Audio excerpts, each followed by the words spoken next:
பகவத்கீதையில் 8வது சாப்டரில் 6வது ஸ்லோகம்.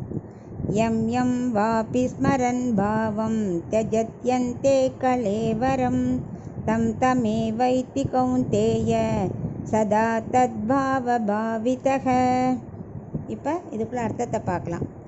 5வது ஸ்லோகத்தை சொன்னார், யார் யார் என்னை நினச்சிண்டே உயிரை விடாலோ அவளுக்கு என் நிலையை என்ன மாதிரி உயர்ந்த நிலையை அடைவார் அப்படி சொன்னார். ஐஸ்வர்யார்த்தி தனத்தை நினச்சிண்டே உயிரை விட்டான்னா அவனுக்கு நிறைய செல்வங்கள் கிடைக்கும்.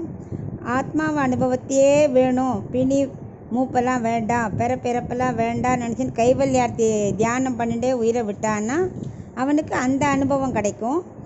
பகவத் அனுபவம் தான் நமக்கு வேணும் அப்படின்னு அவரோட கல்யாண குணங்களை நினச்சிண்டே உயிரை விட்டான்னா அந்த கல்யாண குணங்களை அனுபவிக்கிற நிலையே அடைவார், நிலையைத்தான் அடைவார் சொன்னார். இப்போ 2 டம்ளரில் தண்ணி இருக்குது, அது ரெண்டையும் மிக்ஸ் பண்ணால் 2 ஒன்றாயிடும். ஆனால் குவான்டிட்டி ஒரே அளவு இருக்குமா?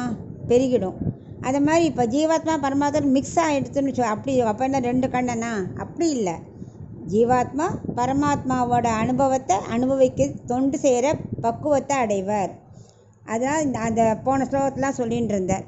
இந்த ஸ்லோகத்தில் யார் யார் எதை நினச்சிட்டு உயிரை விடுறாளோ அவ அந்த நிலையை அடைவாருங்கிறத மெயினாக சொல்கிறார். அதனால் அர்ஜுனா, நீ என்ன நினச்சிட்டே இருந்தீங்கன்னா நீ உயர்ந்த நிலையை அடையலாம். அதுக்கு ஒரு சரியான எக்ஸாம்பிள் யார்? ஜடவரதர். அவர் எப்படி பரதனாக இருக்கும்போது ராஜ்யத்தை ஆண்டா கூட அப்புறம் ஒரு ஸ்டேஜில் ஆசிரமத்துக்கு ஃபுல்லாக தியானம் பண்ணிட்டு இருக்கும்போது மானை நினச்சிட்டே கடைசியில் உயிரை விட்டாருங்கிற கதையெல்லாம் நமக்கு தெரியும். அதனால் அவர் அடுத்த ஜென்மாவில் மானாக பிறந்தாலுமே அதே மானாக பிறக்க மாட்டார், மான் தன்மையை உடைய பிறப்பாரே தவிர. ஆனால் அவருக்கு அந்த ஞானம் இருக்கிறதுனால அந்த முனிவர்கள் இருக்கிற இடத்துலையே சுற்றி வந்துன்னு அந்த ஞானத்தோடையே தான் அது இருக்கும். அது இறந்தப்புறம் ஜடவரதராக பிறந்தார், பெரிய ஞானியாக பிறந்தார், நம்ம கதை கேட்டிருக்கோம். அது மாதிரி எதை நினச்சின்னு உயிரை விடுறோமோ அந்த உயர்ந்த நிலையை அடைவார். அதனால் ஒவ்வொருத்தரும் பகவானை நினச்சிட்டு அவரோட கல்யாண குணங்களை நினச்சிண்டே இருந்தோமானா இதுவே எத்தனை பேருக்கு அந்திம காலத்தில் நினைவு வரும் சொல்ல முடியாது. சப்போஸ் அதை நினச்சின்னு உயிரை விட்டால் எனக்கு தொண்டு செய்கிற உயர்ந்த நிலையை அடையலாம் அப்படின்னு அர்ஜுனனுக்கு சொல்லின்னு இருக்கேன்.